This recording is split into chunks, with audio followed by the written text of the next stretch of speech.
My colleague you send me a video of my boss calling me a worthless dumbass at a staff party and telling everybody I would be replaced next month, after 20 years of being fully committed to the company. The next day at work I acted normal, but 1 month later, Ellen is such a worthless dumbass.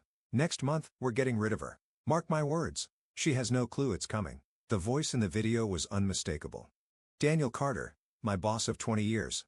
I stared at my phone screen, my fingers cold against the edges. The video, barely 30 seconds long, showed Daniel at the company's annual staff party, a whiskey glass in hand, standing in the middle of a laughing crowd. My co-workers, people I had worked alongside for decades, some of them chuckled, some shifted uncomfortably, but no one defended me. The video had been sent to me late last night by Liam, a junior analyst I had mentored since his first day. The message attached was short. I thought you should see this before Monday. A sharp, acidic feeling burned in my throat. After 20 years of unwavering commitment to Carter and Phillips Consulting, I was nothing more than a joke to them. I replayed the video, listening to Daniel's words over and over. She's so damn naive, thinks she's irreplaceable. Watch this. Next month, we'll have a fresh face in her seat, and she won't even see it coming. I had given this company everything. Long nights, missed birthdays, weekends spent polishing reports to make Daniel look good in front of clients.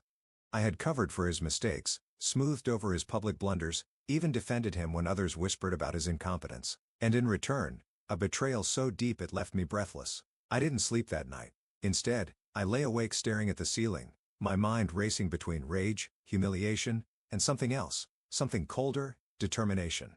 At exactly 7:55 a.m., I walked into the office, same as always. My heartbeat was steady, my face composed. If Daniel thought I was naive, if he truly believed I would blindly walk into my own execution, he was about to learn exactly how wrong he was. The office buzzed with its usual Monday morning energy. Phones ringing, keyboards clicking, the smell of burnt coffee filling the air. Daniel's office door was wide open. He was leaned back in his chair laughing with Mark, the CFO. I paused in the doorway. Act normal. Morning, Daniel, I said with a polite smile. His eyes flicked to me, a hint of something in them. Hesitation? Guilt? No, arrogance. He grinned as if nothing had happened. Ellen, good weekend? I nodded. Great weekend. Feeling refreshed for another productive month. He smirked. That's what I like to hear. I bet it is. I turned and walked to my desk. And so the game began. Playing the long game for the next 4 weeks, I played the role of the perfect employee. I smiled in meetings. I offered solutions. I took on extra work. I stayed late, just like always. But beneath that, I was quietly collecting everything I needed. Emails, contracts, financial reports, things most people wouldn't think twice about. I thought twice about everything. And more importantly, I made sure someone else did too. I reached out to old clients, the ones who had stayed loyal to me, not Daniel. I dropped subtle hints about considering new opportunities and was met with immediate interest. I reached out to a corporate attorney, laying out the groundwork for something that would hit Daniel where it hurt the most, his wallet and his reputation. And most importantly, I reached out to a competitor, a firm that had been circling Carter and Phillips for months, looking for a way to poach their best talent. I wasn't just leaving, I was taking everything he took for granted with me. The morning of my final day, I arrived early. Daniel hadn't told me yet. He thought he'd catch me off guard, call me into his office with HR, give me some empty speech about restructuring and budget constraints. He had no idea I already knew. He had no idea I was 3 steps ahead. And by the end of the day, he would finally realize who the real fool was. I watched Daniel from across the office, a polite smile on my face, masking the storm brewing underneath. He was so confident, so sure of himself, laughing with Mark like nothing was coming. He thought he had won. But today, I wasn't just going to be fired. I was going to make sure this was the day everything started to fall apart for him. The day passed as usual. Emails, meetings, reports, as if everything was normal, but I felt it. That subtle shift in the air, people were watching me, whispers behind glass doors, quick glances when they thought I wasn't looking. I kept my posture relaxed, moving through the day as if I had no idea what was coming. If they expected tears, desperation, pleading, they were going to be deeply disappointed. At precisely 3 p.m., I saw Denise from HR walk into Daniel's office, her face carefully neutral. She didn't make eye contact with me. A few minutes later, my phone lit up. Daniel Carter, please come to my office at 3:30. There it was. I exhaled slowly, then stood, smoothing down my blouse. It was showtime. I knocked on the door, stepping inside with a polite smile. Denise sat across from Daniel, her company-issued folder neatly placed in front of her. Standard HR protocol. I had seen this play out before, just never as the one on the receiving end. Daniel put on his best fake sympathetic face. Ellen, please have a seat. I did. We appreciate your dedication to the company over the last 20 years, he began, his voice measured like he was reading from a script. But as you know, the industry is evolving, and we've had to make some difficult decisions regarding staffing. I nodded as if this were brand new information. We've decided to restructure your role, and, unfortunately, your position is being phased out, Daniel continued. We want to ensure a smooth transition, so we're offering you a generous severance package. Denise slid the folder across the table. I didn't touch it. I could see relief flash across Daniel's face. He had expected a reaction. He had expected anger, pleading, confusion. Instead, I just smiled. I understand, I said, my voice calm. A flicker of hesitation crossed his face. This was too easy for him. Too clean. He cleared his throat. We'll need your company laptop and access badge before the end of the day.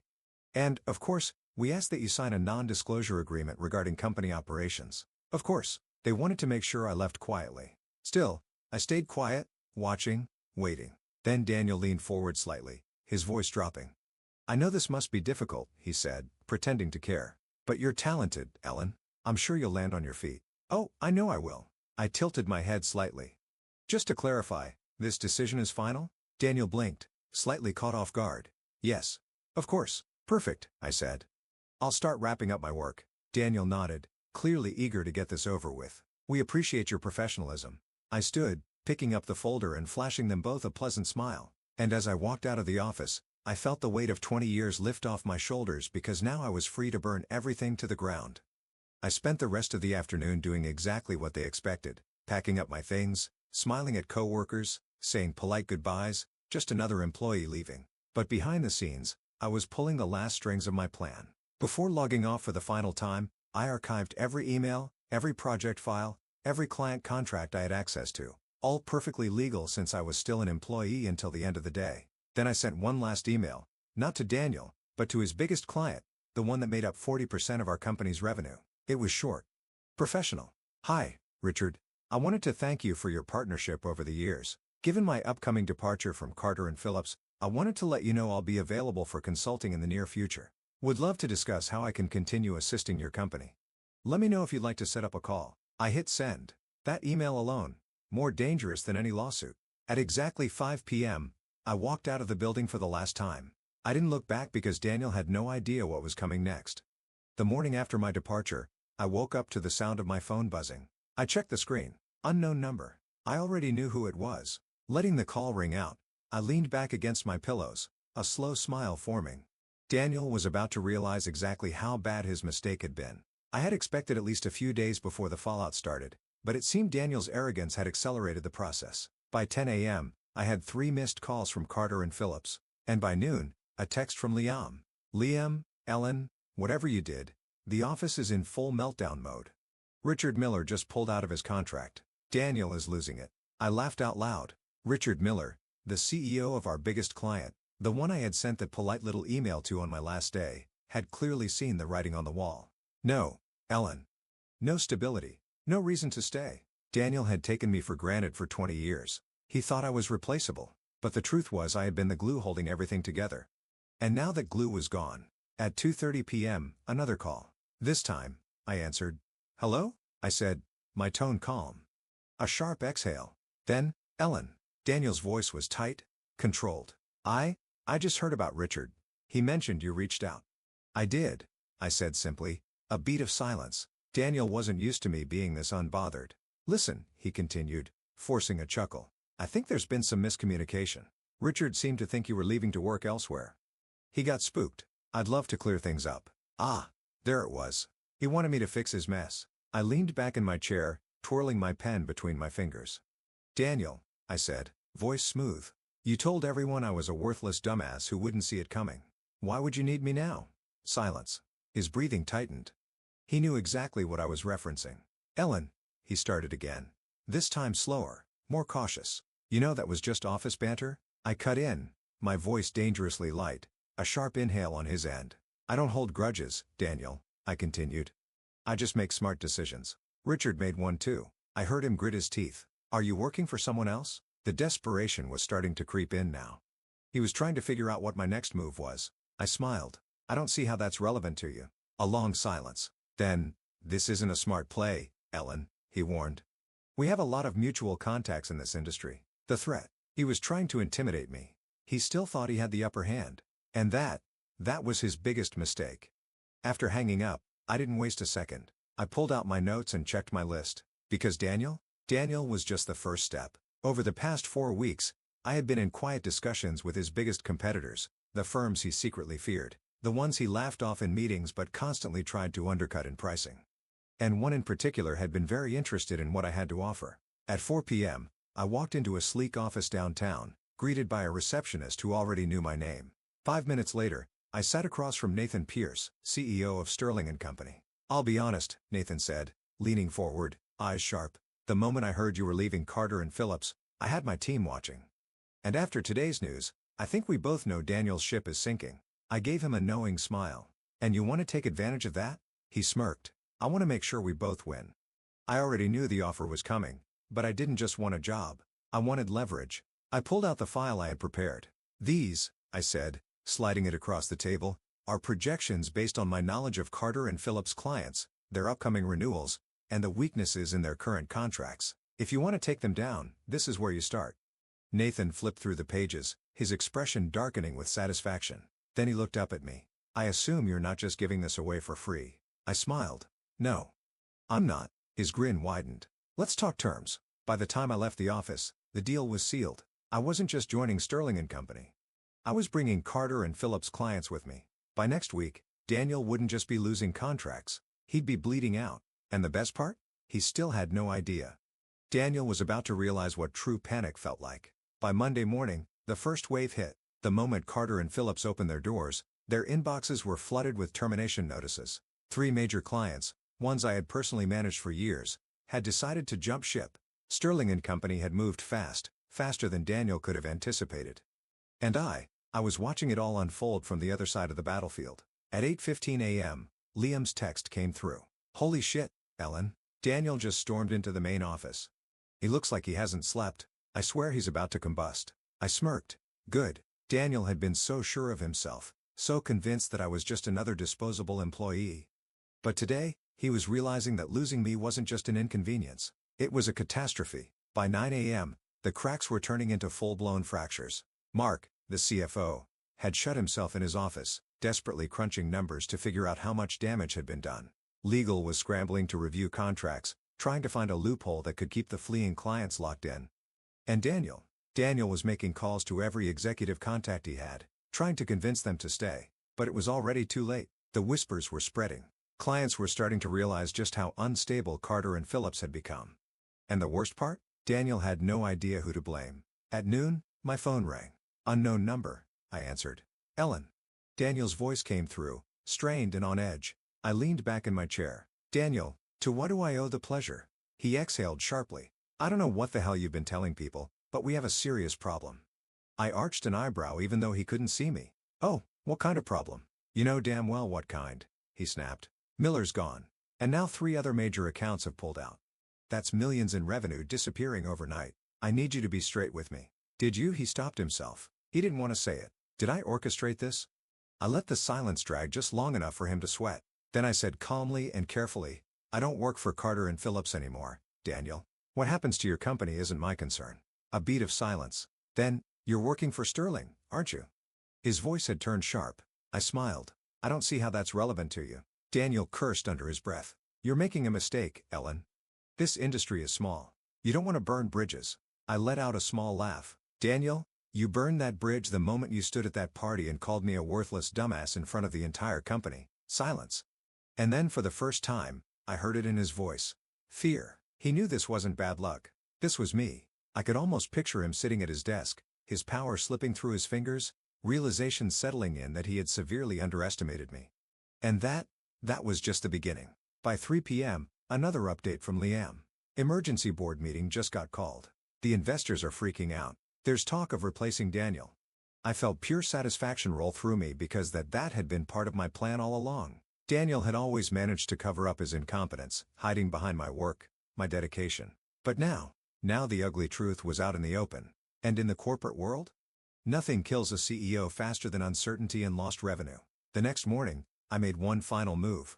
I walked into Carter and Phillips, not as an employee, but as a warning. The office was eerily quiet. The usual energy was gone, replaced with tension thick enough to cut with a knife. People looked at me as I walked through the hall, whispering behind their screens. They knew. They all knew. And then I reached Daniel's office. I knocked. "Come in," came the gruff response. I stepped inside. Daniel sat at his desk, his tie loosened, dark circles under his eyes. His usual arrogance, gone. I closed the door behind me and took a seat across from him, mirroring the position we had been in just a week ago when he fired me. "How's it going, Daniel?" I asked lightly. His jaw clenched. "Cut the crap, Ellen.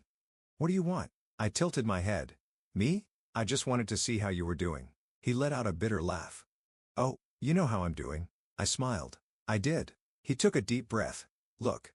If there's a way to fix this, to make this right, what would it take?" There it was. The desperation. The surrender. I leaned forward slightly, keeping my voice soft but firm.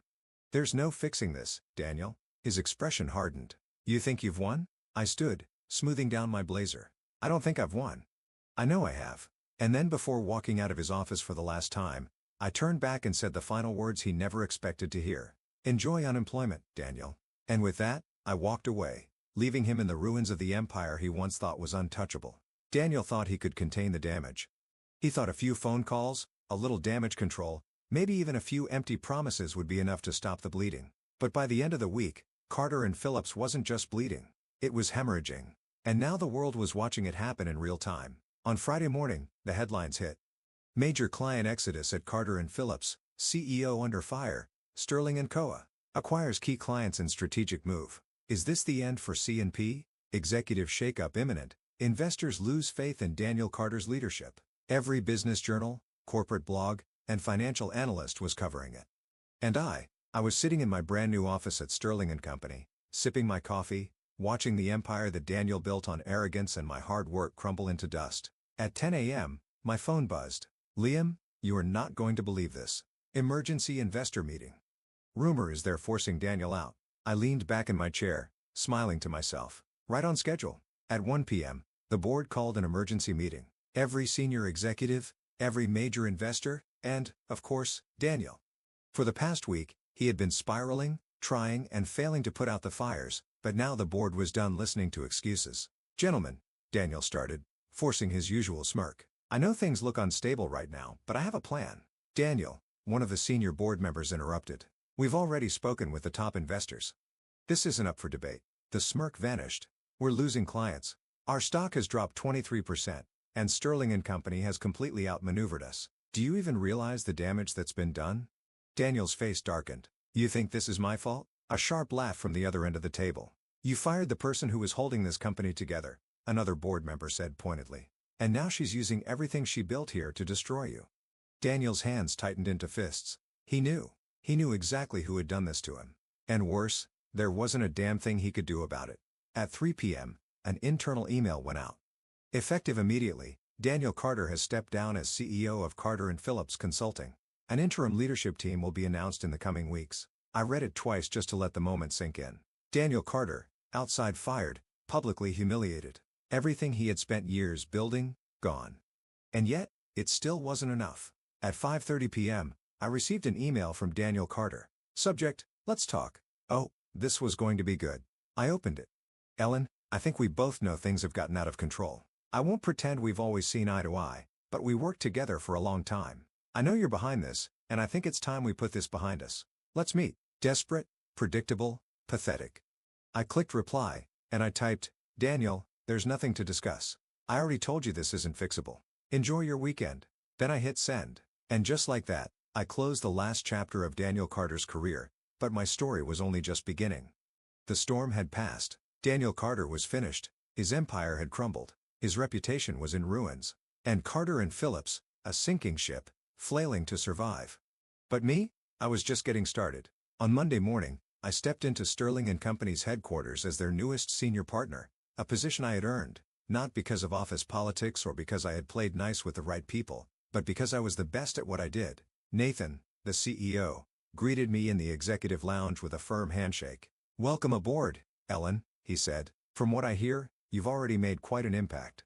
I smiled. I like to be efficient. He chuckled. "Well, You're exactly what we need. The clients you brought in, they trust you. And more importantly, they're ready to grow.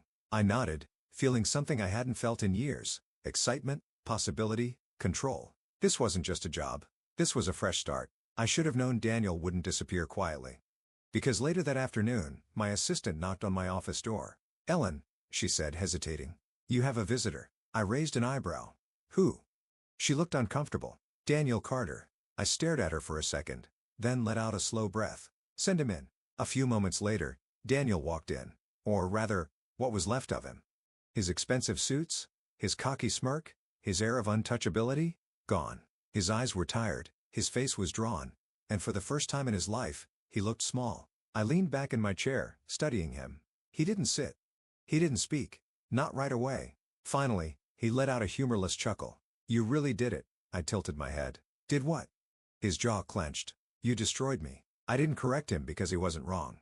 Instead, I simply said, "You destroyed yourself, Daniel." He exhaled sharply. "I underestimated you." I nodded. "Yes, you did." A long silence stretched between us. Then he said the last thing I ever expected. "I need a job." I almost laughed. Almost. Instead, I just stared at him. Daniel Carter, the man who had mocked me, humiliated me, called me a worthless dumbass to an entire room of people. And now, he was standing in front of me begging. It was poetic. Perfect. I could have crushed him in that moment. I could have humiliated him, dragged him through the mud, made him feel just a fraction of what I had felt. But instead, I just stood, walked over to him, and met his defeated gaze. "No, Daniel," I said, my voice calm. "You don't need a job. You need a lesson." His eyes darkened, but he said nothing. I smiled. Cold, knowing. "Good luck, Daniel." Then I turned, walked back to my desk. And just like that, I dismissed him for good. That night, I sat in my new office staring out at the city skyline. Everything felt different now. For the first time in 20 years, I wasn't just someone else's employee. I was the one in control. I thought back to that humiliating night, the video, the laughter, the betrayal. And now,